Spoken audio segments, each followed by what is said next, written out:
मतलब इसको साधारण मत समझना कि आप ऐसे मौज मस्त, नहीं, खूब भजन करो। ब्रह्मचर्य बहुत जोर का ये यम है। ब्रह्मचर्य के बिना जीवन मृत है, मृत जीवन। ब्रह्मचर्य अमृत है। मन, वाणी, शरीर, बड़ा भारी इनका साधना में योग है। अष्ट प्रकार के मैथुनों का सर्वथा त्यागी ही ब्रह्मचारी कहा जाता है। पूज्यपाद श्री उड़िया बाबा जी महाराज, मूर्तिमान ब्रह्म।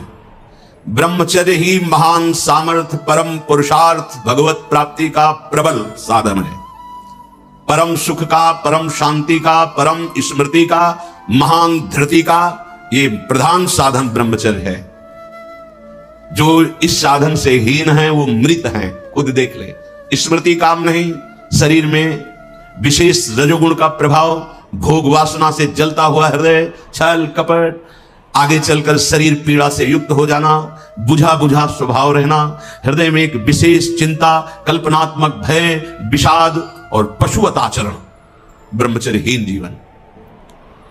जो ब्रह्मचर्य धारण करना चाहे, भगवत मार्ग में जो चलते हैं उनके लिए तो है ही, पर जो भी परम सुख, परम आनंद और लोक में उन्नति, परलोक में परम पद, उसे ब्रह्मचर्य अवश्य धारण करना चाहिए। वैरागी के लिए नैष्ठिक ब्रह्मचर्य, आजीवन ब्रह्मचर्य। प्रवृत्ति गृहस्थ मार्ग के लिए संयम पूर्वक ब्रह्मचर्य का बर्ताव करना। जब तक पाणी ग्रहण संस्कार ना हो तब तक ब्रह्मचर्य अवश्य रहो। यदि उस समय तक ब्रह्मचर्य नहीं रहते तो तुम गृहस्थी को ठीक से नहीं चला पाओगे, वास्तविक अच्छे गृहस्थ नहीं बन सकते हो। जो तुम्हारी गृहस्थ की वृत्तियां हैं उनमें तुम सफल नहीं हो पाओगे। व्यभिचार व्यक्ति का सर्वनाश कर देता है। 20 वर्ष या 22 वर्ष की अवस्था तक तो सबको, जो भी बच्चे हैं उनको शिक्षा देनी चाहिए, ब्रह्मचर्य का ही पालन करें। बहुत सुंदर खेती गेहूं की लहलहाती हुई है और देहाती भाषा में उसे गलेत कहते हैं। गलेत मतलब बाली निकलने को है। अब काट लो आप, एक दाना नहीं मिलेगा, और थोड़ा रुक जाओ धैर्य पूर्वक, बाली आ जाने दो, उसमें दाना पड़ने दो और दाना पक जाने दो, तो 1 बीघा खेत में 40 मन गेहूं होगा। ऐसे ही जो आप 13-14 वर्ष की अवस्था से आपके अंदर परिवर्तन होता है, एक भोगाकर्षण होता है सबके अंदर जो इस भूमि में जन्मा है, या भगवान या भगवत प्राप्त महापुरुष कारक पुरुष, उसकी बात तो अलग है। अन्यथा जो भी जन्मा है, जहां 12, 13, 14 वर्ष की अवस्था होती है तो काम वेदना जागृत होने लगती है। मन एक अलौकिक आकर्षण, भोगाकर्षण की तरफ भागने लगता है। एक चाह होती, कोई हमारा ऐसा दोस्त हो, कोई हमारा ऐसा प्यारा हो जिसको हम अपना जीवन समर्पित करें, ऐसा होता है। एक माया का ऐसा आकर्षण होता है। इसीलिए पूर्व में गुरुकुल भेजा जाता था, बिल्कुल भोग विलासता से दूर, एकांत में महान ब्रह्म ऋषियों के शासन में, चाहे वो राजकुमार हो चाहे गृहस्थ बालक हो, एक ही संगत में बैठाल कर अध्यात्म विद्या के द्वारा, नियम संयम यम के द्वारा उन्हें पूर्ण किया जाता था। उनका ज्ञान पूर्ण, उनका संयम पूर्ण, विचार उनका सत्य, फिर वहां निर्णय लिया जाता था। अब मैं आजीवन नैष्ठिक ब्रह्मचारी रहकर संन्यास लूंगा, अब मैं गृहस्थ में जाऊंगा। दोनों की पद्धतियां थी। गुरुजनों को संतुष्ट करके एक विरक्त मार्ग में चले जाते, गृहस्थ मार्ग में। जो गृहस्थ मार्ग में जाते हैं, पाणी ग्रहण हुआ, उसमें भी गुरुकुल में रहकर शिक्षा मिली है, कब, कैसे, किस विधान से हमें ब्रह्मचर्य का गृहस्थ में प्रयोग करना है। ऐसा नहीं कि मनमानी व्यभिचार प्रवृत्ति। यहां तो अब ऐसे आचरणों की बढ़ोतरी हो रही जहां शास्त्र, संयम, गुरुजनों की आज्ञा, इनका तो कोई महत्व ही नहीं रह गया है। कैसी कलयुग की विचित्र मलिन चाल। जिस अवस्था में असंग रहकर विद्या का अध्ययन करना, स्वास्थ्यवर्धक चेष्टाएं करके स्वस्थ होना, समाज सेवक, देश सेवक, परिवार को सुख पहुंचाने वाला आचरण, अध्यात्म विद्या का ज्ञान, वहां छोटे से ही भोग वासना प्रवृत्ति की बढ़ोतरी, वो दोस्ती, विपरीत भावनाएं, व्यसन। समलो भाई, सबसे हाथ जोड़ के कह रहा हूं, बहुत कीमती आपका जीवन है। जिस जीवन को छोटे छोटे बच्चे गांजा, भांग, अफीम, ड्रग्स, चरस, ये क्या हो रहा है? अभी आपकी 20-22 वर्ष की अवस्था है, आप व्यसन में आसक्त हो गए, आप व्यभिचार में आसक्त हो गए, तो किस बुद्धि से आप देश सेवा करेंगे? किस बुद्धि से आप अपना उद्धार या अपने परिवार को सुख पहुंचाएंगे? ब्रह्मचर्य जीवन है, ब्रह्मचर्य जीवन है। ब्रह्मचर्यहीन जीवन मृत्यु है। पूज्यपाद सिवड़िया बाबा जी महाराज, साक्षात ब्रह्म। जिसको ब्रह्मचर्य धारण करना है, ध्यान देकर सुनिए, सबसे पहला कार्य उसकी दिनचर्या में, चाहे बच्चा हो चाहे जवान हो या जो कोई भी हो, सूर्य उदय के पहले रात्रि के चौथे प्रहर में ही जाग जाना चाहिए। अपने तो अर्धरात्रि के बाद ही जाग जाते हैं, चौथे प्रहर में प्रातः 4 बजे बिल्कुल जग जाना चाहिए। और जो 8-10 बजे तक सोता है वो कोई भी हो ब्रह्मचारी रह नहीं सकता, ब्रह्मचर्य रह नहीं सकता। वो स्वप्न दोष का शिकार होगा, वो नाना प्रकार की कुचेष्टाओं का शिकार होगा पक्का, क्योंकि बुद्धि को सत्य प्रकाश की तरफ प्रेरित करने वाले भगवान भुवन भास्कर हैं। वो पधार रहे हो, आप सो रहे हो सैया पे, आपकी आयु श्री कीर्ति बल सब नष्ट होगा। देखो ना जो 10-10 बजे तक सोते हैं, देखो ना उनसे बात करके देखो, एकदम ऐसा लगता है बुझा हुआ जीवन, कोई भागवतिक तेज उत्साह न वाणी में, न नेत्रों में, न तन में, क्या जीवन, मृत जीवन। सबसे पहला नियम लीजिए, जहां भी आपको शब्द सुनाई दे, आपका जीवन ब्रह्मचर्य ही अमृत है और आपका जीवन ब्रह्मचर्य ही नहीं मृत्यु है। ब्रह्मचर्य रहने के लिए आपको अपनी दिनचर्या सुधारनी होगी। प्रातः 4 बजे आपको उठना ही होगा, तभी आप ब्रह्मचर्य रह सकते हैं। अगर आप नहीं उठते तो आप देख लेना, इसका आध्यात्मिक प्रभाव पड़ता है। आप देखिएगा 3 बजे से लेकर के सूर्य उदय के तक अगर आप सोते हैं तो आपका स्वप्न दोष बढ़ेगा, आपका संयम बिगड़ेगा। अगर आप कोई ऐसी कुछ चेष्टाएं नहीं किए हैं तो स्वप्न दोष की संभावना ही नहीं होती। आप बाल्यावस्था से कुछ चेष्टाएं करते हैं, संयम विरुद्ध रहते हैं, तो आप ना चाहते हुए फिर सामर्थ्यहीन हो जाते हैं, ब्रह्मचर्यहीन हो जाते हैं। बहुत ध्यान दें, ये अध्यात्म में जैसे पूरा मकान बनने के लिए नींव मजबूत होना जरूरी है, चाहे जयखंड का बना लो आप, अगर नींव मजबूत है, नींव मजबूत नहीं तो फिर मकान ढह जाएगा। ऐसे ही ब्रह्मचर्य हर मार्ग की नींव है, चाहे जिस मार्ग में चलना चाहो, चाहे जिस संप्रदाय में चलना चाहो, चाहे लौकिक मार्ग हो या पारलौकिक, आपका ब्रह्मचर्य नींव है जीवन की। इसको मनोरंजन मत समझो, कैसी तुम्हारी दुर्बुद्धि, अपने हाथ से तुम अपना नाश करते हो, कैसी कैसी दुर्बुद्धि जागृत हो गई, सावधान। पूज्यपाद बाबा कह रहे हैं, जब प्रातः काल उठो, कोई भी हो, अगर थोड़ी भी आस्तिकता है तभी तो ब्रह्मचर्य की भावना आप धारण करोगे। तो उठकर पहला कार्य प्रभु का स्मरण। अपने तो प्रभु के स्मरण की सरसता प्राप्त करने के लिए पहले तो गुरुदेव और भक्तों का स्मरण, फिर प्रभु को। मोरे मन प्रभु से विश्वासा, राम ते अधिक राम कर दासा। भक्त सुमिरन से भगवान बहुत जल्दी प्रसन्न हो जाते हैं। हरि को निज यस्ते अधिक भक्तन यस पर प्यार।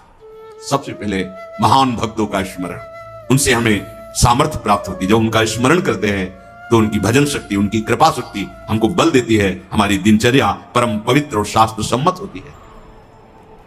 फिर बिना, जिसे आजकल वो चल पड़ा है चाय काफी, बाबा मना करते हैं, ये दिनचर्या ब्रह्मचारी की नहीं होती। या आप सुबह उठे चाय पिए फिर सो, नहीं। हाँ, जल के लिए आयुर्वेद में सिद्धांत है, बिना कुल्ला मंजन किए आप जल पिए तो जो मुख में, वो आपके उदर को साफ करेगा जाके, आपके उदर को रोग रहित करेगा जाके। अधिक से अधिक पानी, अधिक से अधिक। अगर उल्टी हो जाती तो और अच्छा होता है, जैसे आप पिए 2-4-10 कदम पहले आपको उल्टी लगे, अगर उल्टी कर दिया तो बहुत अच्छा हुआ, क्योंकि पित्त और सब गर्मी निकल गई, नहीं हो रही, पच गया है। फिर इसके बाद आप शौच स्नान आदि क्रिया कीजिए। फिर पवित्र जब शरीर हुआ तो जैसे भजन आवश्यक है वैसे व्यायाम आवश्यक है, वैसे प्राणायाम आवश्यक है, वैसे आपको 2 किलोमीटर दौड़िए। कुछ शारीरिक ऐसा व्यायाम, कुछ ऐसे भी व्यायाम करते हैं, ये कोई व्यायाम पैरे से करना, ये कोई व्यायाम का मतलब पसीना निकले शरीर से, आपके शरीर को 1-2 किलोमीटर दौड़िए। अच्छा, बाहर दौड़ने के नहीं तो जगह जगह ऐसी सुविधाएं आजकल हो गई हो, ट्रेडमिल, हाँ उसमें, और ऐसे कुछ साधन है जिससे करिए, ये भजन है। अगर शरीर स्वस्थ है, पुष्ट है, तो आप भगवत सेवा, देश सेवा सब कर सकते हैं। व्यायाम और जैसे भजन आवश्यक। अगर तुम्हें व्यायाम ही करना है, तुम जवान हो और 3-4 खंड की सीढ़ी, तो नीचे आओ, नीचे से ऊपर 11 बार उतरो, दौड़ो, अभी व्यायाम हो जाएगा। नीचे सीढ़ी से शुरू करो और ऊपर तक जाओ, फिर नीचे आओ, फिर ऊपर 11 बार करो, देखो पसीना आ जाएगा, दौड़ो। ब्रह्मचारी बनना है तो ब्रह्मचर्य पचाने के लिए भी तो चाहिए ना। अब आधा घंटा पद्मासन 30 मिनट कोई बहुत नहीं होता, बैठ करके आप प्राणायाम, अनुलोम विलोम, जो भी जो आजकल शिक्षाएं भी दी जाती है इसकी, आप उसको कीजिए। आसन पे बैठिए, आपका शरीर स्वस्थ रहेगा। फिर अगर आप विद्यार्थी हैं तो जैसे हम शास्त्र स्वाध्याय करते हैं उसी भावना से आप विद्या, आप देखो अगर स्मृति आपकी प्रवीण ना हो तो बताना। और आहार आपका सात्विक हो। छोटे छोटे बच्चे, चाय काफी, ये अवस्था है बच्चों की, चाय काफी के 50-60 की अवस्था हो गई, शरीर वो ठीक है, ऑफिस में बहुत काम पड़ रहा है, वो थोड़ा ठीक है। अब नए नए बच्चे हैं और चाय काफी और ये व्यसन, भला ब्रह्मचर्य रह पाओगे? वैसे रह जाता है। परम पवित्र विचार वाला, परम पवित्र आहार वाला, परम पवित्र जब आपकी चेष्टाएं, तब इस महान शक्ति को धारण किया जाता है। ऐसे थोड़ी होता है। बड़े बड़े महापुरुषों से मिल मिलकर रो रो कर प्रार्थना करके आप बताइए, उपाय बताइए जिससे हम अपने साधन संयम को नियमित संयम में रख सके, ऐसे भाव से चल सके। आपको तो बिना किसी प्रयास के सुनने को मिल रहा है महापुरुषों की बातें। बिल्कुल समझ, आप रह के देखिएगा, एक नवीन उत्साह। और हारिएगा नहीं। आपने यदि गलत संस्कार बना लिए तो हारिए मत। कुछ समय तक बिना चाहे वो अभ्यास आपको गिराएगा, लेकिन आप बिल्कुल नियम संयम में दृढ़ रहिए, धीरे धीरे शांत हो जाएगा। ये आप धीरे धीरे शांत हो जाएगा। अब आपकी दिनचर्या में दो प्रकार के ब्रह्मचर्य, एक आजीवन ब्रह्मचर्य, तो वैरागी का तो आजीवन ब्रह्मचर्य होता है। जो प्रवृत्ति गृहस्थ मार्ग में, उनका संयम का होता है। शास्त्र संयम के अनुसार बर्ताव करे तो उसका जीवन बड़ा सुखमय जाएगा। केवल मन के अनुसार चलने पर कि आप गृहस्थ हैं तो आपके लिए छूट नहीं। देखो, परम ब्रह्मचारी भीष्म जी अपहरण करके स्वयंवर में जीत कर जबरदस्ती राजकुमारी, वो एक राजधर्म है, मैं ले जा रहा हूं राजकुमारियों को महाराज विचित्रवीर के लिए हस्तिनापुर के सिंहासन पर आरूढ़ है, जिसकी ताकत हो छोड़ा, वो राजाओं का है। अंबा ने तो अस्वीकार कर दिया कि या तो आपने अपहरण किया, आप स्वीकार कीजिए, नहीं तो मैं हूं। दो जो और संयम को भूल गए। महाभारत प्रसंग में है, राजा क्षमा रोग हो गया और मृत्यु को प्राप्त हो गए। बहुत सावधानी। ऐसा नहीं कि आप गृहस्थ में हो तो आप, ये कोई आपके लिए धर्म नहीं है। धर्म संतानोत्पत्ति, भगवान की सृष्टि पूजा के लिए, वो भी संयम भगवत भाव में स्थित रहते हुए। ये मनुष्य जीवन ऐसे बर्बाद करने के लिए नहीं मिला है मनमानी आचरण। यदि सत्संग नहीं सुनते, शास्त्र स्वाध्याय नहीं है, आस्तिकता नहीं है, तो चाहे स्त्री शरीर चाहे पुरुष शरीर पशुता रहती है। क्या जीवन है? आजीवन ब्रह्मचर्य पालन करने की जिसकी इच्छा है, नैष्ठिक ब्रह्मचर्य, उसको किसी भी प्रकार से इन अष्ट मैथुनों का स्पर्श नहीं करना चाहिए, संयोग नहीं होने देना चाहिए। और जो गृहस्थ में भी, तो वो भी सावधान। पानी ग्रहण जिससे किया है वो भी समय मर्यादा के अनुसार। अष्ट प्रकार के ये मैथुन है। पहला, जब हम कोई गंदी बातें सुनते हैं, गंदी बातें देखते हैं, तब हमारे अंदर गंदी बातों का चिंतन होता है, फिर संकल्प बनता है। पहला, जो हम देखते हैं उस पर सुधार करो, जो हम सुनते हैं उस पर देखो। कोई ऐसी बात तो नहीं सुन रहे जो हमारे अंदर काम जागृत कर दे, कोई ऐसा दृश्य तो नहीं देख रहे जो हमारे अंदर काम जागृत कर दे, कहीं हम ऐसी कोई बातें तो नहीं भूल रहे हैं जो काम उत्तेजना प्रकट कर दे। तीन बातें। पहला, ध्यान दीजिए, इसी से भोग संकल्प बनता है। पहला, भोग संकल्प त्यागी। वो बनता कैसे? प्रधान बात, आपको ऐसा कोई दृश्य नहीं देखना जिससे आपके अंदर काम उत्तेजना जागृत, इसका प्रभाव पड़ता है। अभी आप कोई ऐसी बात करुणा की सुने तो आपको रोना आ जाएगा। आप कोई ऐसा दृश्य देखें तो आपका हृदय पिघल जाएगा। आप वाणी से कोई ऐसी करुणा की बात कर, आपको रोना आ जाएगा। अर्थात आपके देखने, सुनने और बोलने का प्रभाव हृदय पर पड़ता है। यदि आपका देखना, सुनना और बोलना गंदा है, गंदे का भाव आप समझ रहे होंगे, कामोत्तेजना बढ़ाने वाला है, बेकार की बातें केवल ब्रह्मचर्य की होंगी, तुम ब्रह्मचारी रह ही नहीं सकते। आप देखो गंदी बातें, सुनो गंदी बातें, बोलो गंदी बातें, और आप ब्रह्मचारी रह सको, सवाल ही नहीं उठता। जैसे आप गंदी बात देख रहे हैं, सुन रहे हैं, आप कोई चेष्टा नहीं कर रहे, तो भी आप ब्रह्मचारी नहीं रह पाओगे। वर्णन हुआ है शास्त्रों में, एक मनोवाह नाम की नाड़ी है पूरे शरीर में, ऐसा कहीं जैसे पित्त की थैली होती है, ऐसी कोई ब्रह्मचर्य वाली थैली नहीं है। ये यहां हर नस नाड़ी में व्याप्त है सप्तम धातु। मनोवाह नाड़ी, जो ही आपका चिंतन विकारात्मक हुआ, वो नाड़ी घसीटती पूरे शरीर से उस सप्तम धातु को, और वो घसीट लिया, आपने क्रिया की या नहीं की, आपका चिंतन बिगड़ हो गया, वो किसी न किसी बहाने से लघु शंका में, स्वप्न में, कैसे भी बाहर हो जाएगा, वो नहीं रुकेगा। संकल्प रहित, भोग संकल्प रहित हृदय कब होगा? जब आपका देखना, सुनना और बोलना पवित्र होगा। बहुत सावधान। आज सावधान होना तो बहुत ही कठिन है, क्योंकि मोबाइल है। जो बातें बहुत गुप्त रखी जाती थी कि नई पीढ़ी, नई समाज हमारी समय आने पर जाने। बड़े बुजुर्ग घर की माताएं बहनें जब बेटी का ब्याह होता था तब एकांत में शिक्षा देती थी, तुम्हारा पति ऐसा, ऐसे व्यवहार करना, ऐसे चलना, अब तुम गृहस्थ में जा रहे हो तो ऐसा ऐसा। अब छोटे छोटे बच्चे बूढ़ों को समझा सकते हैं, इतना ज्ञान है उनको, क्योंकि हाथ में मोबाइल है। गूगल में सर्च करो, यूट्यूब में सर्च करो, आपको सब शिक्षाएं मिल जाएंगी, जिस मार्ग की, चाहे अध्यात्म मार्ग की या कुमार्ग की, सब भरी हुई है। और प्रायः कोई बिरला ही होगा जो मोबाइल रहित हो। जैसे भगवान सर्वत्र विराजमान है, ऐसे माया ने सर्वत्र रचना कर दी मोबाइल की। हर चीज में कुछ गुण है, कुछ दोष है। अगर मोबाइल रखो तो गुण ग्रहण करो, बहुत आवश्यक है। ठीक है, आप कहीं ऐसी जगह फंस रहे हैं, फोन कर दिए, सहयोग मिल गया, आप पुलिस को फोन कर सकते हैं, घर को फोन कर सकते हैं। जहां चिट्ठी जाती थी महीनों में, वहां मिनट में बात कर लो, बड़ी सुविधा है। लेकिन कुमार्गामी प्रवृत्ति की सुविधा उसमें मत लीजिए। अगर आप वो बातें देखेंगे, आपके पास मोबाइल है, एकांत हुए और आप 4 साधक बैठकर या 4 नौजवान बैठकर आप अपने को संभाल नहीं सकते। एक दृश्य देखा आजामिल ने कि एक वैश्या किसी के साथ जंगल में, ऐसे उस दृश्य ने नीच आचरणों में फंसा दिया। एक दृश्य देखा, सौभरी ऋषि ने मछली की 50 राजकुमारियों से ब्याह किया जाके मानधाता की। दृश्य ही देखने मात्र से भ्रष्ट हो जाना होता है। फिर आप उसको तो सर्च करके, इच्छा करके देख रहे हैं। हाथ जोड़कर प्रार्थना है, इस आग से बचो। ये आग तुम्हारे सुकृतों का नाश करके, तुम्हारी जीवनी शक्ति का नाश करके तुम्हें ऐसे चिंता, शोक, ऐसे दुख में फंसा देगी, फिर नहीं निकल पाओगे। त्यागात् शान्तिरनन्तरम, भगवान ने कहा, भोग के बाद शांति नहीं, तृष्णा पैदा होती है। भोग के बाद शांति नहीं मिलती है। कुछ क्षण के लिए वो कामना का भोग किया इसलिए शांत लगता है, फिर उसके बाद जो उसकी तृष्णा पैदा होगी, वो तांडव देख रहे उस तृष्णा का पशुवत आचरण। हम बातें बड़ी ऊंची ऊंची धर्म की करते हैं, लेकिन नींव नहीं है धर्म की। ये ब्रह्मचर्य पूर्ण जीवन के लिए अमृत पद है, चाहे गृहस्थी में हो, चाहे व्यापारी हो, चाहे किसान हो, चाहे, और विरक्त मार्ग का तो यही मुख्य ऐसा आधार है जिसके ऊपर वो विविध प्रकार की दैवी संपदा का अनुभव करता है। पहला है, जो आप देख रहे हैं, सुन रहे हैं, बोल रहे हैं, वो कामोत्तेजना वाला नहीं होना चाहिए, क्योंकि उससे आपके मन में संकल्प बनेगा। संकल्प भोग का बन गया तो क्रिया हो या ना हो, आप ब्रह्मचर्य नहीं रह पाएंगे।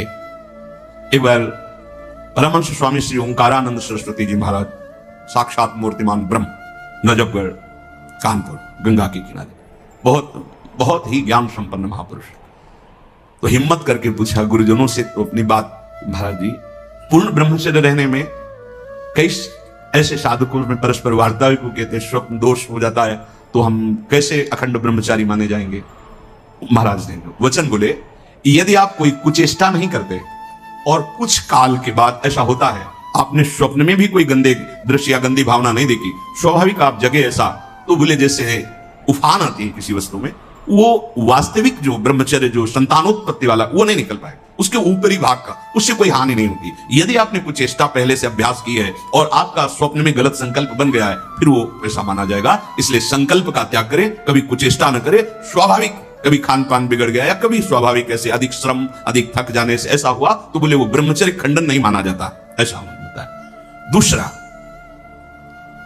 अब हम सामने तो आंख नहीं मिला रहे काम भाव से, लेकिन हम छुप करके किसी शरीर को देख रहे हैं। किसी शरीर का प्रयोग इसलिए किया कि चाहे जो साधक हो, जिस भावना का साधक हो, काम भाव से किसी भी शरीर को देखना, वो उसके लिए अष्टमैथुनों में आता है और वो ब्रह्मचर्य नहीं धारण कर पाएगा। भावनाएं हैं अलग अलग, काम भावना का अलग अलग आरोप शरीरों में किया गया है। समय परिवर्तन के साथ बुद्धि का परिवर्तन होता जाता है, कामनाओं का अलग रूप होता चला जाता है, जो हमने कभी शास्त्रों में नहीं पढ़ा, वो देखने को मिल रहा है। किसी भी शरीर की तरफ छुपकर या किसी बहाने से काम भाव से देखना, अगर ऐसा देखते हैं तो आप अष्टमैथुनों के अंतर्गत है और आपका भाव बिगड़ जाएगा, आप संयम से नहीं रह पाएंगे। एक बार दृष्टि भूल से चली जाए, उसे देखना नहीं कहते। जैसे आप मान अचानक दृष्टि गई, बस आप हटा लीजिए।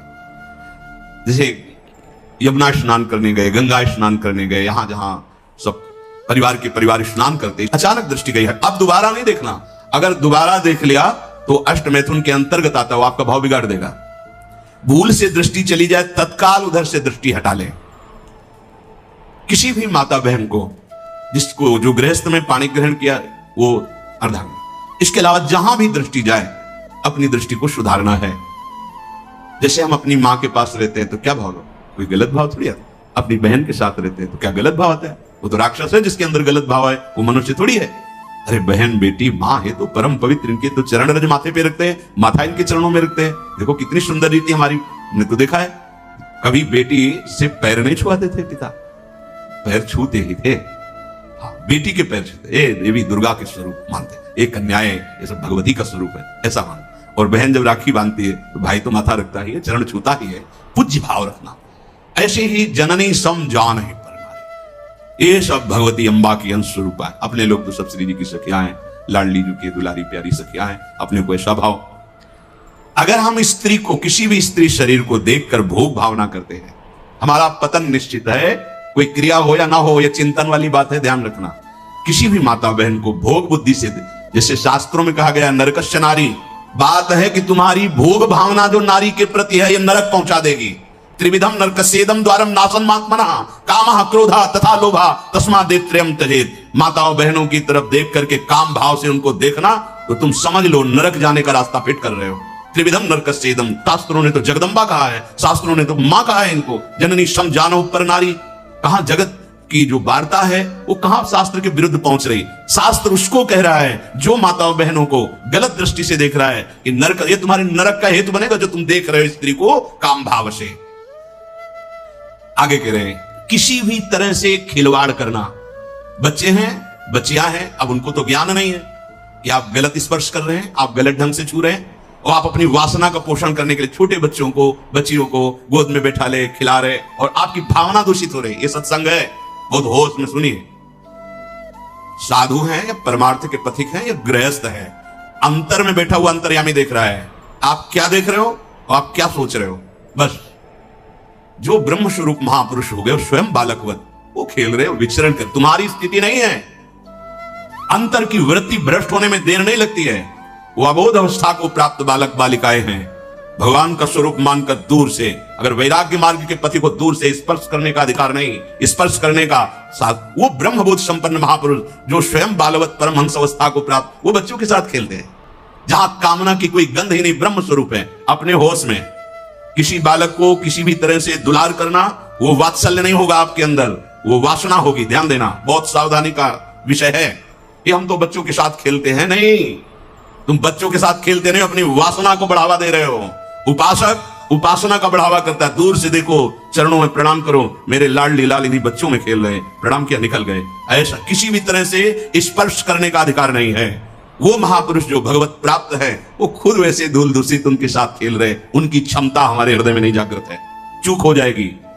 बहुत सावधानी का। एकांत में किसी भी तरह का व्यवहार करना विपरीत शरीर से, काम चेष्टा नहीं कर रहे, पर हंसी मजाक, छूना, खेलना, बातें करना, वो आपको भ्रष्ट कर देगा।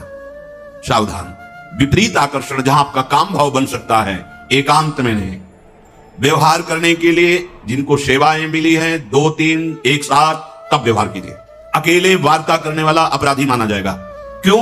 अकेले वार्ता में माना आप दूषित नहीं, लेकिन दूसरे की दृष्टि भावना दूषित हो सकती है कि ये स्त्री शरीर और ये पुरुष शरीर, कहीं कोई ऐसा तो नहीं। तो आपने गलती नहीं की, लेकिन आपके आचरण ने दूसरे की श्रद्धा बिगाड़ दी। नहीं, आपको ऐसा भी आचरण नहीं करना कि दूसरे की श्रद्धा में भी दोष आवे, क्योंकि आपका आचरण ही दूसरे के ऊपर प्रभाव डालने वाला है।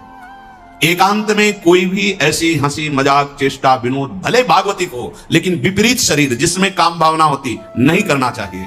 समाज में बहुत सावधानी पूर्वक व्यवहार करना चाहिए।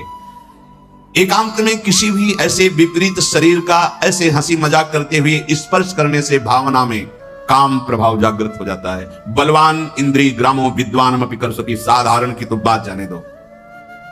किसी भी जीव को मैथुन करते हुए एकाग्रता पूर्वक देखना, मानो कोई पशु पक्षी आदि ऐसे मैथुन धर्म से अचानक दृष्टि गई, राधा राधा राधा। अगर आपने एकाग्रता पूर्वक देखा तो ये दृश्य आपको भ्रष्ट कर देगा। फिर मोबाइल में देखने वाली तो बात ही जाने दो। अचानक दृष्टि गई किसी पशु पक्षी आदि में, राधा राधा, अपनी दृष्टि नीचे की चल दी। अगर उसका चिंतन बना, उसको एकाग्रता पूर्वक देखे तो कुछ क्रिया नहीं होगी। मनोवाह नाड़ी इतनी सामर्थ्यशाली, जहां चिंतन हुआ काम का, वो पूरे शरीर से सप्तम धातु को, ब्रह्मचर्य आपका क्षीण हो जाएगा। बहुत सावधानी की जरूरत। वीर्य, प्राण, मन, इन तीनों का परस्पर घनिष्ठ संबंध है।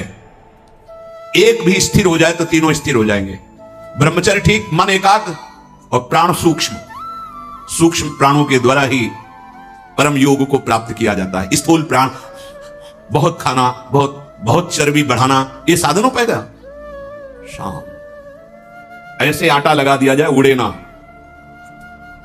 श्वास प्रश्वास चल रही, उस आटे पर धक्का भी नहीं लगना चाहिए, तब समझना चाहिए कि प्राणवायु सूक्ष्म हो रही। इन बातों का कोई ध्यान ही नहीं हो रहा, बस मनमानी आचरण, बहुत इतना खा लिया और उसी पचाने में पूरी शक्ति लग गई। भजन और एकाग्रता और इंद्रिय संयम तो बात जाने, इतना पा लिया। बीज प्राण मन तीनों का परस्पर घनिष्ठ संबंध है और उपासना में तीनों का बहुत बड़ा योगदान है। प्राण सूक्ष्म, देखो नाम जब आप श्वास लेते हैं आराम से और नाम चल रहा है, फिर श्वास आराम से, नाम चल रहा है। अब स्थूल प्राण है, बैठे हो सुनाई दे रही आवाज प्राणवायु, सांप की सी फुसकार निकल रही, आप साधक है, आप उपासक, इतने स्थूल प्राण, तो आप मंत्र कहां चला पा रहे हैं? इसका मतलब मंत्र नहीं चल रहा। आराम शांत शांत। प्राण जिसका ब्रह्मचर्य ठीक है, बिना प्राणायाम के भी वो सूक्ष्म हो जाएगा। जिसका प्राण सूक्ष्म है, ब्रह्मचर्य ठीक है, मन को एकाग्र करने के लिए ज्यादा श्रम नहीं करना पड़ता। ये तीनों एक तार जुड़े हुए हैं। ब्रह्मचर्य ठीक नहीं, मन भयानक चंचल बदमाश होता चला जाएगा, गंदी से गंदी बात पेश करेगा आपके सामने, गंदे से गंदे आचरण करेगा, भूल जाएगा कि हम मनुष्य हैं, पशुवत आचरण में उतार देगा। ब्रह्मचर्य प्राण मन तीनों का परस्पर बहुत घनिष्ठ संबंध है। एक स्थिर कर लो ब्रह्मचर्य, बहुत गंभीरता स्वभाव में आ जाएगी। ब्रह्मचारी का स्वभाव गंभीर होता है, विचार परिपक्व होता है, स्मृति प्रवीण होती है उसकी, और हर कष्ट सहने की सामर्थ्य होती है। गर्मी सर्दी बरसात पीड़ा अपमान निंदा, वो महान शीतलता अंदर प्रदान करता है। मस्ती एक रहती है, और कहीं निरंतर भजन और ब्रह्मचर्य, फिर क्या दुर्लभ रह गया संसार में उसके लिए। इसलिए हमारे शास्त्रों ने, ब्रह्म ऋषियों ने ब्रह्मचर्य पर बहुत जोर दिया है। ब्रह्मचर्य रहने वाले उपासक को इन बातों का ध्यान देना चाहिए। यदि कब्ज पेट में रहेगी तो बिना क्रिया के भी ब्रह्मचर्यहीन होने लगोगे। गर्मी बर्दाश्त नहीं ज्यादा, ये जितने नए पदार्थ पाने वाली लोलुपता है, ये सब ब्रह्मचर्य नाश करने वाली है। ये जो आप जिसे पिज्जा कहते हैं, इसमें जो ऊपर लेप लगाए जाते हैं, जो बनता है वो गरिष्ठ है, बहुत गरिष्ठ है, पाचन तंत्रों पर भारी प्रभाव बनाकर एक कब्ज बनाने वाली चीजें। आपको ये 32 दांत दिए गए, वो अच्छे चबा चबा के लुगदी में थोड़ा खाओ, बहुत देर चबाकर स्वाद लेकर के अंदर जब किया तो जो मुख में पाचन, यहाँ वो जो थूक आदि निकलते हैं, उससे ऐसे रस होते हैं जो उसको पाचन करते हैं। बहुत संभाल, ये भोजन का बहुत योगदान है। अगर कब्ज हो रही है तो ये अनुभव में लाई हुई वस्तु है, ये ईशबगोल की भूसी और छोटी हर, जैसे 1 चम्मच 1.5 चम्मच ईशबगोल की भूसी, और अगर आप पहली बार तो आधा चम्मच वो हर छोटी वाली हर मिला लीजिए और 250 ग्राम दूध में पाकर के शहद की। वो ऐसा नहीं करेगा कि आपका एकदम पेट साफ कर देगा। 10 दिन 15 दिन लगा, वो धीरे धीरे आपकी आंतों से वो ऐसा, यही सेवन किए, बहुत समय तक सेवन किए, क्योंकि कभी ऐसे जैसे रूखा सूखा मिला, कभी ना मिला, तो ऐसे कब्ज की तो ये पास रखते थे, थोड़ा ईसबगोल की भूसी और हर। दूध ना मिला तो थोड़ा पानी से ले लिया, थोड़ा कम प्रभाव पड़ेगा, पर वो धीरे धीरे। अति ऐसी औषधियां जो आंतों को जाके, वो भी नहीं ठीक है, क्योंकि वो सीधे इतनी गर्म होती है, ब्रह्मचर्य का नाश कर देगा। बहुत संयम की आवश्यकता है ब्रह्मचर्य के लिए। तो कब्ज मत होने दीजिए, और जल की कमी नहीं होनी चाहिए। 2.5-3 लीटर जल तो होना चाहिए। आपकी जो एसिड बनती है, आपकी आप लघुशंका जो होती है, उससे आपके स्वास्थ्य को लाभ मिलता है। सुबह से शयन तक 2.5-3 लीटर पानी पीना ही चाहिए, यदि आप संयम से चलना चाहते हो। मैदा और गरिष्ठ वस्तुएं, चाय और कॉफी ब्रह्मचारी के लिए निषेध है। हम नौजवान बच्चे हैं, चाय और कॉफी भैया काहे को, 60-50 की अवस्था है, शरीर थोड़ा रुग्ण जैसा, तो आप चाय आदि ले लीजिए। आपको चाय की क्या आवश्यकता है? आपका तो ब्रह्मचर्य खुद इतना पावरफुल, चाय और कॉफी तो विघ्न है आपके लिए। बहुत कलयुग का बड़ा भारी प्रभाव है। आगे कह रहे हैं कि अत्यंत आवश्यक हो तो शरीर जिसका रोगी है उसकी सेवा के लिए अगर आपको सेवा लगाई गई है, या किसी को सेवा कार्य के लिए, ऐसे बकाया किसी को स्पर्श मत करो, क्योंकि सबके शरीरों में परमाणु होते हैं, अपने अपने स्वभाव, अपने अपने आचरण, शरीर में, वस्त्र में, सैया में। एक विश्राम स्थली पे जो आपकी सैया है, आप कैसे सोते हैं उसमें उसके परमाणु हैं, वस्त्र में परमाणु हैं, शरीर में परमाणु हैं। अगर आप ऐसा ही व्यवहार रखेंगे तो आप लड़ नहीं पाएंगे, आपके परमाणु इतने पुष्ट नहीं होंगे कि आप विकारों पर विजय प्राप्त करें। स्वाभाविक भीड़ में कोई छू रहा हो बात अलग है, हमें छूने की चेष्टा, अगर किसी रोगी की सेवा तो फिर विचार नहीं करना है, कोई सेवा पे है तो हमें विचार नहीं करना है। स्वाभाविक ऐसे हंसी मजाक या व्यवहार में हम बचें, स्पर्श से बचें। यहां वो छुआछूत वाला स्पर्श नहीं, अपने परमार्थ को पुष्ट करने की बात है। कभी किसी को मजाक में भी अश्लील बातें मत करो, मजाक से भी, जैसे हंसी मजाक में आप ऐसे, उसका प्रभाव पड़ेगा, वो शब्द है, वो आपके अंदर पहुंचेगा, मनन करेगा और फिर वासना जागृत कर देगा। आप कोई ऐसे कपड़े बनावटी मत पहनो, आप अपने शरीर की वेशभूषा ऐसी मत बनाओ, आप ऐसे शौकीनी प्रकट मत करो जिससे तुम्हारा शरीराभिमान पुष्ट हो, इससे काम बढ़ेगा, इससे वासना बढ़ेगी। बाबा कह रहे हैं कि ऐसे कपड़े, ऐसी सजावट, ऐसी बनावट, ऐसे लेपों के लगाने से शरीराभिमान पुष्ट होता है और आपकी काम वासना बढ़ती है। शरीर मन बुद्धि किसी की भी उन्नति नहीं होती जो शरीर सजाने में, शरीर के, उससे सब बिगड़ जाता है। देहाभिमान, देह भाव पुष्ट होता है। देह भाव पुष्टता में ही सारे विकार अपना राज्य करते हैं। बहुत सावधानी की जरूरत है, बहुत सावधानी। आप पवित्र वेश, पवित्र वस्त्र पहनो, हाँ, सावधानी पूर्वक चलो। इससे कोई वीआईपी पना प्रकट नहीं होता। इससे आपकी मन की, आपकी बुद्धि की, आपकी चित्त की दशा गलत मार्ग में चली जाएगी, क्योंकि शरीर भाव आप पुष्ट कर रहे हैं। शरीर का दिखाना, शरीर का सजा। हम ये नहीं कहते कि आप बाबा जी बन जाओ, आप सब पूरे मुख में रज लगाओ, ये तो हम लोगों के लिए। पर आप उचित ऐसी सभ्य पोशाक हमारे देश की रही है, बड़ी मर्यादापूर्ण रही है, आप उस पर ध्यान दीजिएगा। क्योंकि आप ऐसे जैसे शरीर सजाना, इससे आपको दुख मिलेगा, आपका मन वासना में हो जाएगा, आपकी भावनाएं दूषित हो जाएंगी। संत समागम तो शरीर राग नष्ट करने के लिए, परमानंद। आप भजन करो, देखो आपको ऐसा सौंदर्य प्राप्त होगा, अंदर आपका ऐसा सुंदर रूप होगा। देखो ना, आचार्य चरण कहते हैं, लक्ष्मी कोटि विलक्ष लक्षण लसल लीला किशोरी सतई राधाध्यम ब्रज मंडली मधुरम राधाभिधानम। जो हमारी स्वामिनी जी के दासी भाव को प्राप्त होता है, उसको इतना सुंदर रूप मिलता है कि करोड़ों लक्ष्मी आश्चर्यचकित हो जाएं। ऐसा राधा दासी का स्वरूप होता है। इधर आओ, इतना सुंदर रूप प्रिया प्रीतम का, इतना सुंदर रूप आपका, और ऐसे महासुख में निमग्न होना। ये चमड़ा सजाते तो कितने जन्म बीत गए, और इसी चमड़े में आग लगाई जाएगी। यही चमड़ा गाड़ दिया जाएगा। प्यारे, कुछ समय के लिए मिला है, इसी से तो राग मिटाने का अवसर है। आप इसको सजा के और वासनाओं के खेल में उतर रहे हो, कितनी बड़ी हानि कर रहे हो। अभी आप समझ नहीं रहे, इसलिए आपको बुरा लग सकता है कि हमारे पहनावे पे बोल रहे हैं, हमारे ऐसे। नहीं, आप अच्छे से अच्छे कीमती वस्त्र पहनिए, पर उसकी सादगी होनी चाहिए। आप अच्छा पाइए, आप अपने उचित शरीर का श्रृंगार कीजिए। सुंदर मनुष्य शरीर मिला है। देखो, जो पशु श्रृंगार करने योग्य नहीं, वो तुमसे भी सुंदर होते हैं। कैसी रंग बिरंगी है उनके सब बाल, और देखो सब एकदम सुंदर। भगवान से रचा, उन्होंने रचना की है, तो आपके तो हाथ है, आप अपना, पर उतना जिससे आपका हृदय मलिन होकर वासनाओं के प्रवाह में न बह जाए, या हमारे को देखकर किसी के हृदय में ऐसा गंदा भाव ना आ जाए। दोनों, अपने को बचाओ और दूसरों को भी। जो तुम्हारे मन में काम भाव पैदा कर दे, ऐसे पदार्थ मत पाओ। अनुभव करो, भोजन पाते हो, पाने के बाद भजन में मन लग रहा है या वासना में जा रहा है? वासना में जा रहा तो क्यों जा रहा है? क्या नया पदार्थ पाया, और उस पदार्थों को जीवन भर के लिए छोड़ दो। अनुभव करो, जब कभी किसी साधु को पवाना हो तो नाम कीर्तन करना, कोशिश करना कि आपका चिंतन भी भागवतिक हो, क्योंकि उसका प्रभाव पड़ता है। आप जो बनाते हैं उसका प्रभाव पड़ता है। एकदम शीशे की तरह अंतःकरण हो जाता है, एक एक बात दिखाई देती है। तो जिन पदार्थों के पाने से, जैसे प्याज लहसुन मना किया जाता है, ये वैसा निषिद्ध नहीं कि जैसे मांस आदि, ऐसा ये तमोगुण पैदा करके वासना प्रवृत्ति को बढ़ाता है। इसलिए मना किया गया कि अगर आपको दीक्षा लेनी है, आपको भजन मार्ग में चलना है, तो रोकना पड़ेगा। ये निद्रा, आलस्य, प्रमाद, तामस, क्रोध, वासना, इसको प्रकट करने वाला है। इसीलिए संतों ने इसको निषेध कर दिया। लेकिन इसकी उपज बड़ी पवित्र सी, जैसे जहां आलू पैदा होती है वहीं पैदा होता है, भूमि में तो होता है। और उसका प्रभाव, जैसे तुलसी के पत्ता, पास में गांजे का पेड़, वो भी तो ऐसी जगह मिलेगा, लेकिन वो प्रभाव तमोगुण पैदा करके व्यसन हो गया। तुलसी जी परम पावन, भगवत अनुराग बढ़ाने वाली बन गई। और कोई भी सुगंधित पदार्थ जब तक प्रसादी न हो तो शरीर में नहीं लगाना चाहिए, इसका प्रभाव पड़ता है, रजोगुण पैदा करके भोग वासना प्रकट करता है। श्री जी को अर्पित तो भक्ति हो गई हमारी श्री जी की श्री अंग की गंध है। या औषधि के लिए आप ले सकते हैं। नियमानुसार व्यायाम, भोजन उतना जो पच जाए। अगर आपको शाम टाइम लगता है कि खट्टी डकार आ रही, पचा नहीं, तो भी बैठने की जरूरत नहीं, उपवास करो, दूसरे दिन पाना, कोई मर थोड़ी जाओगे। आपके हाथों को थोड़ा विश्राम मिला। प्रतिदिन सोते समय दांतों की सफाई करके सोएं। आपके दांत ठीक होने चाहिए, क्योंकि आप अच्छे से चबाएंगे तब आपकी पाचन शक्ति ठीक होगी। 2 बार स्नान ब्रह्मचारी को अत्यंत आवश्यक है।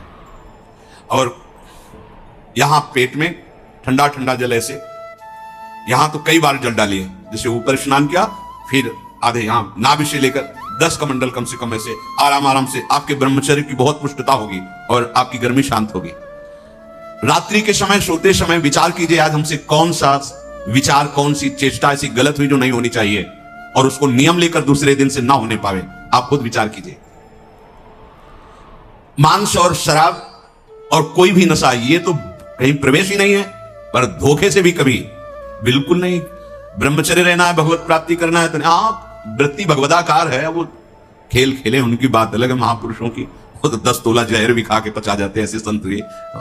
एक संत थे, पूज्य बाबा के चरित्र में पढ़ा, कूटस्थ उनका नाम, कूटस्थ महात्मा।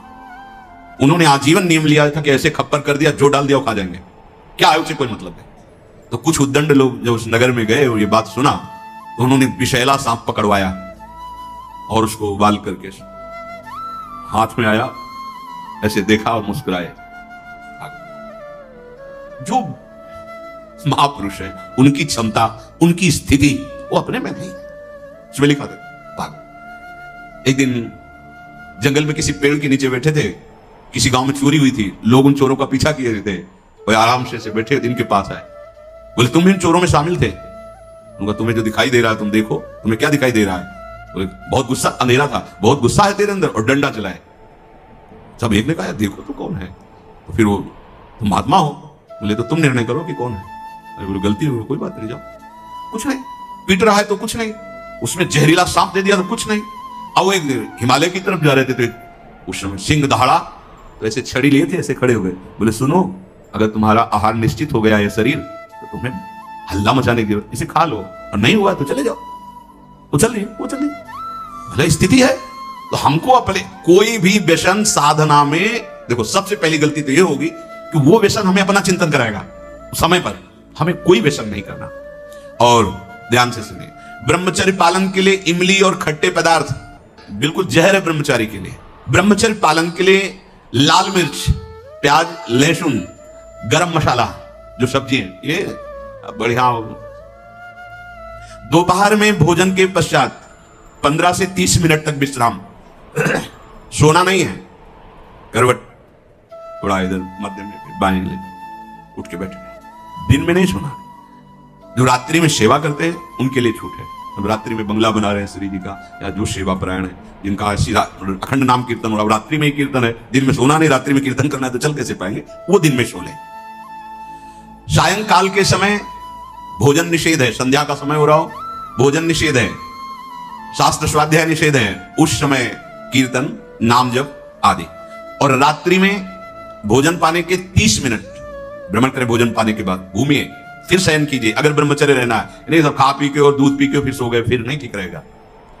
दिन में उपासक को कभी नहीं सोना चाहिए, ये छूट उसके लिए जो रात्रि में सेवा परायण है, जगते हैं। यदि रात में आपको जगना पड़े तो अपनी नींद पूरी करने के लिए उससे कम समय में काम चला लीजिए। अधिकतर दाईं करवट से सोना ब्रह्मचर्य के लिए लाभदायक रहेगा।